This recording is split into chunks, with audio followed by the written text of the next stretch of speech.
Is equal to del del x j log root g. This is partial differentiation with respect to j. Means यहाँ पर आई और आई क्या है, dummy index हैं, जे free index है। तो इसका वैल्यू होता है del J log root ji is equal to del J log root minus जी। जी क्या है, जी जो है determinant value of metric tensor. Metric tensor g i जे उसकी मैट्रिक्स होती है, और उस मैट्रिक्स का जो डिटर्मिनेंट होता है तो वो जो है यदि नेगेटिव है, चूँकि ये स्क्वायर रूट में है इसलिए ये मीट्रिक की सिग्नेचर के कारण इसको पॉजिटिव बनाने के लिए इसको माइनस जी करते हैं, क्योंकि स्क्वायर रूट हमेशा क्या होना चाहिए, पॉजिटिव होना चाहिए, इसलिए दोनों वैल्यू समान होती हैं। अब इसको कैसे प्रूफ करेंगे, तो प्रूफ कर रहे हैं हम लोग। तो मीट्रिक टेंसर जी आई जी की मैट्रिक्स जो होती है तो पहले उसको लिखते हैं। We have matrix of metric tensor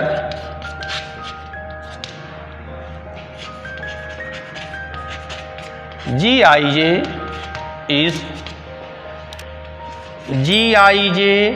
is equal to G11, G12, G1n, G21, G22, G2n up to Gn1, Gn2, Gn। तो ये हम जानते हैं कि मीट्रिक टेंसर जी आई जे की जो मैट्रिक्स फॉर्म में इसको हम लोग लिखते हैं वो ये मैट्रिक्स ये होती है। क्लियर। और इसके डिटर्मिनेंट को हम लोग स्मॉल जी से लिखते हैं। Determinant means determinant of g i j is equal to g, अर्थात ये हो जाएगा determinant.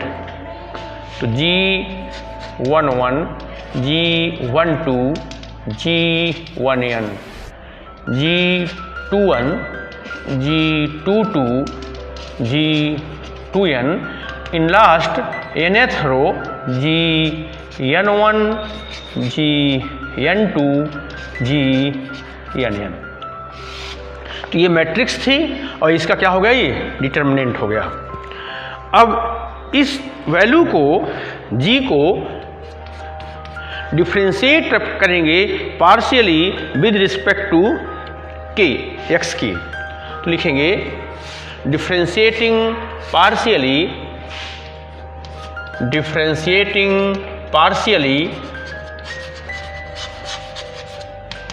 With respect to x k, we get in left hand side del g upon del x k, del g upon del x k is equal to, in right hand side ये एक determinant है N cross N का, यानी ये first row, second row, nth row. तो पहले हम लोग अवकलन करेंगे। यदि कोई डिटर्मिनेंट दिया है उसका डिफ्रेंशिएशन करना है तो पहले हम लोग फर्स्ट रो का करेंगे plus second row plus up to show on nth row. Clear. तो ये हो जाएगा del G11 upon del x k, del G12 upon del x k up to del G1n upon del x k. और बाकी जो रो हैं वो सब एजिटीज रहेंगे। G21, G22, G2n, G up to n1, Gn2, Gn plus. अब हम लोग सेकेंड रो का पार्शियल डिफ्रेंशिएशन करेंगे, बाकी रो एज इट इज रहेंगी। तो सेकेंड रो का जब होगा तो यहाँ पर G11, G12 up to G1n upon del x k, del G2n upon del x k remaining rows as it is, Gn1, Gn2, Gn plus up to show on in last, सबसे बाद में हम लोग लास्ट रो का partial differentiation करेंगे। तो ये हो जाएगा G11, G12, G1n, G21, G22, G2n,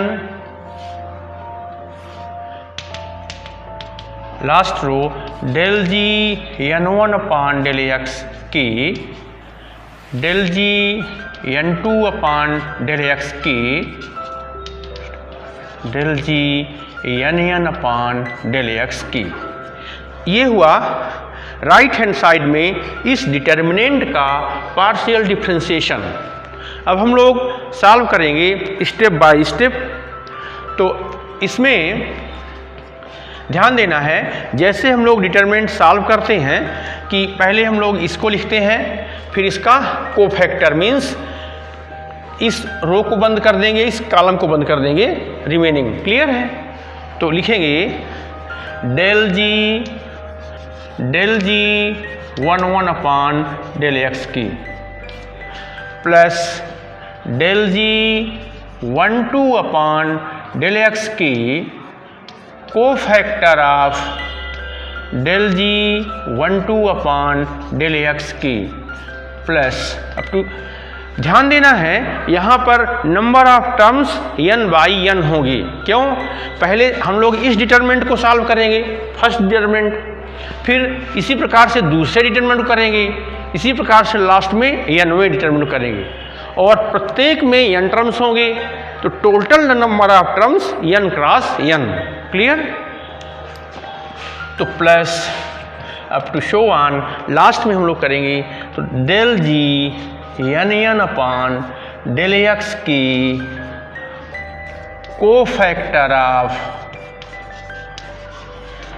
del G n upon del x की del x की है। तो ये समझना है, इसके पहले हम लोग ये स्टेप देखे थे, तो यहाँ G11 का जो कोफैक्टर होगा वही del G11 upon del x के का होगा, क्लियर। तो यहाँ पर लिखेंगे is equal to del G11 upon del x के, तो कोफैक्टर ऑफ G11, क्योंकि इसका कोफैक्टर वही होगा जो इसके पहले डिटरमिनेंट बना हुआ है, तो G11 कोफैक्टर होगा, क्लियर है। Plus del G12 upon del x k cofactor of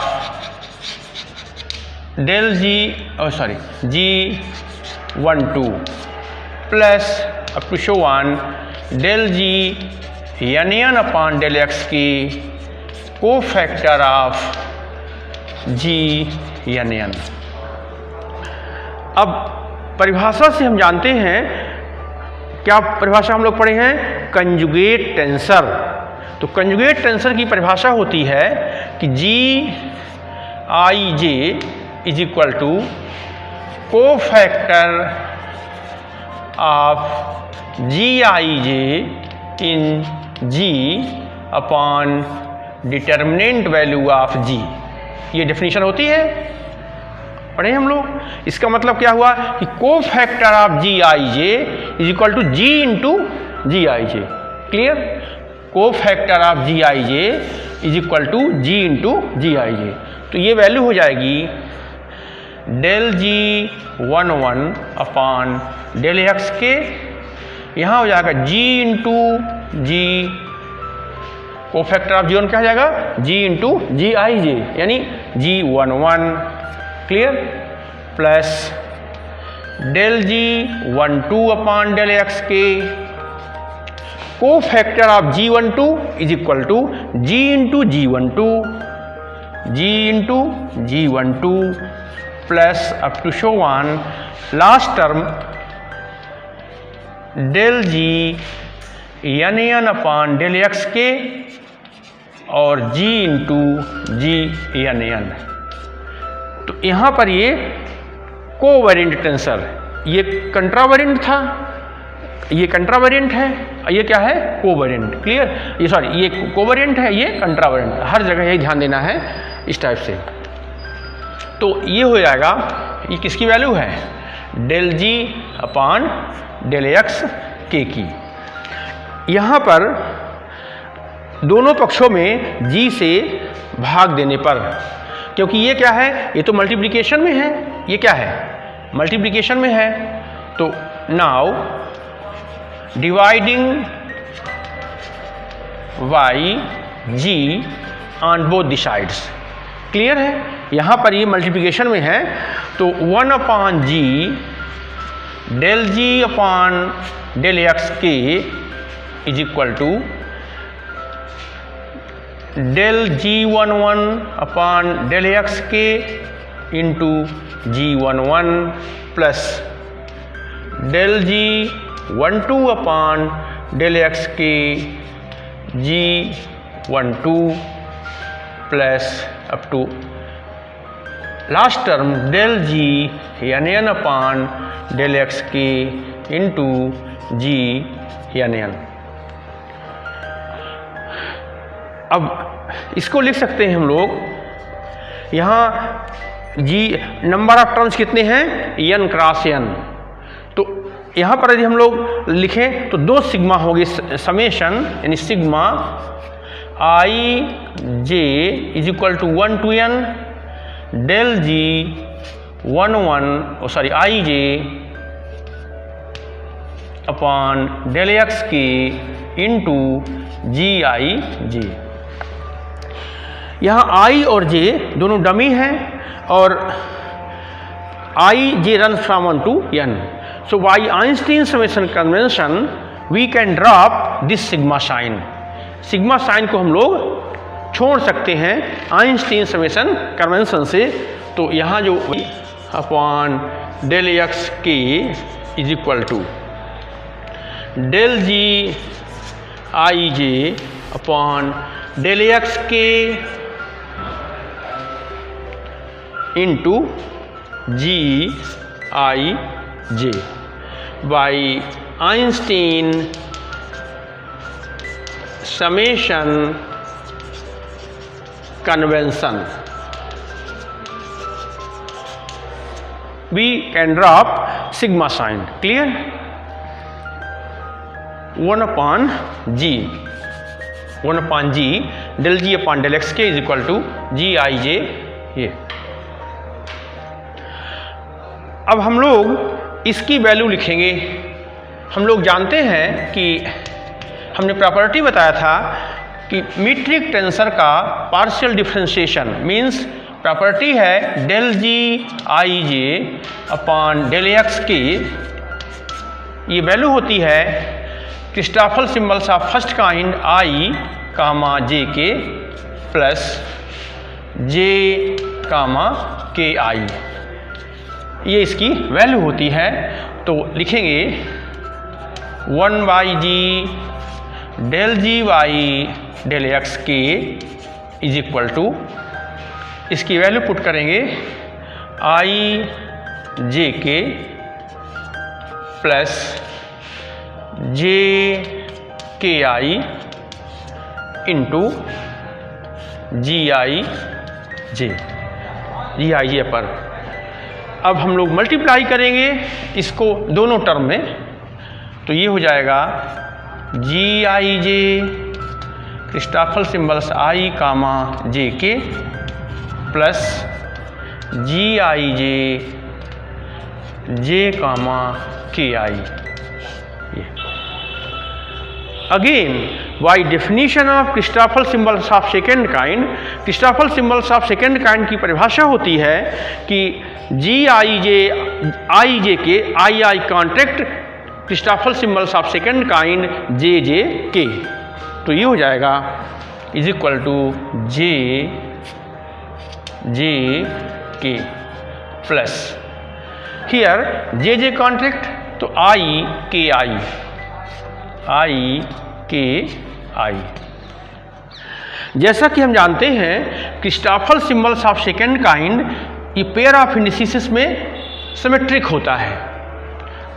जे के इज इक्वल टू जे के जे। क्लियर। दूसरी प्रॉपर्टी ये है कि यहाँ पर जे और यहाँ पर आई दोनों क्या हैं, डमी इंडेक्स हैं। तो dummy index can be interchange any other index. Clear. मतलब ये है कि ये दोनों वैल्यू समान हैं। कैसे समान हैं? क्योंकि जे डमी है तो या तो इसको आप आई कर दें अथवा इसको जे कर दें। क्लियर है।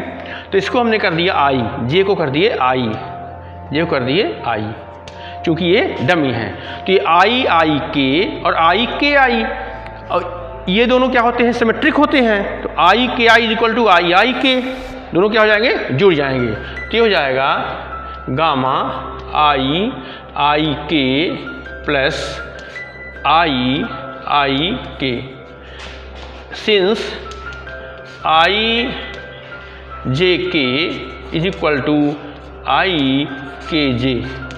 ये प्रॉपर्टी होती है क्रिस्टोफर सिंबल्स की, आपस में सिमेट्रिक होते हैं। अब ये हो गया two times gamma i k. तो 1/g del g upon del x k is equal to 2 times i k. अथवा ऐसा लिख सकते हैं हम लोग कि gamma i k is equal to, इसकी वैल्यू 1/2 से डिवाइड कर देंगे तो 1/2g del g upon del x की। ये क्लियर है। Differentiation of del upon del x log g is equal to 1/g del g upon del x. log x का differentiation क्या होता है, 1/x। तो यहाँ पर संयोग से g है, log g, यानी differentiation of dy by dx log x is equal to 1/x। तो यहाँ log g है और डिफ्रेंशिएशन किस सापेक्ष हो रहा है, x के सापेक्ष। तो पहले del y by del g log g del g by del x, अथवा del y by del x log g is equal to 1/g del g by del x। तो इसको हम लोग लिखेंगे i k is equal to 1/2 log del y by del x k log g। log g means del g by del x k. तो log g 1/g del g by del x k, 1/g del g by del x k, और ये है 1/2। Also property है n log m is equal to log m to the power n। तो m log n is equal to, क्योंकि multiplication में है तो del y by del x k log g to the power half यानी square root g। Clear. तो ये हो गया गामा आई के। अब यहाँ पर k फ्री है, इसको आप आई जे कह सकते हैं, del y del x j, कोई दिक्कत नहीं। अब ध्यान देना है कि चूंकि root minus g is equal to root g, क्यों, यह g जो है डिटर्मिनेंट वैल्यू है किसकी, मीट्रिक टेंसर जी आई जे का जो मैट्रिक्स बनती है उसकी। तो ये डिपेंड करता है सिग्नेचर ऑफ मीट्रिक पर। तो यदि वो नेगेटिव में आता है तो स्क्वायर रूट में पॉजिटिव करने के लिए इसको हम लोग माइनस मान लेते हैं, तो दोनों ये बराबर होते हैं। Clear. So and is proved.